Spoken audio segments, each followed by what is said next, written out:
माझ्या व्यवसायाबद्दल. आपण एक मोटर आली ती रिमाइंडिंगला, ती रिमाइंडिंग करताना एक व्हिडिओ बनवला आहे. त्यात पूर्ण माहिती दिली, किती मेहनत लागते आणि किती हे वाटतं. आपण 1 तासात कंप्लीट करून दिली आहे मोटर.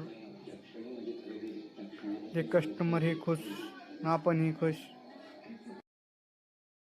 असे व्हिडिओ बघायचे असतील तर फॉलो करा नक्की बळीराज बोरुडे यूट्यूब चॅनलला, बळीराज रॉयल. मोटरची क्वालिटी कशी झाली कमेंट करून नक्की सांगा.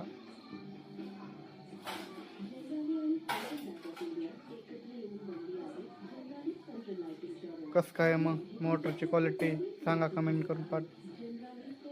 बघा टाटर दाबतो आपण लगेच 10 मिनिटाच्यात पाणी 1000. बघा पाणी किती स्पीडने येत आहे.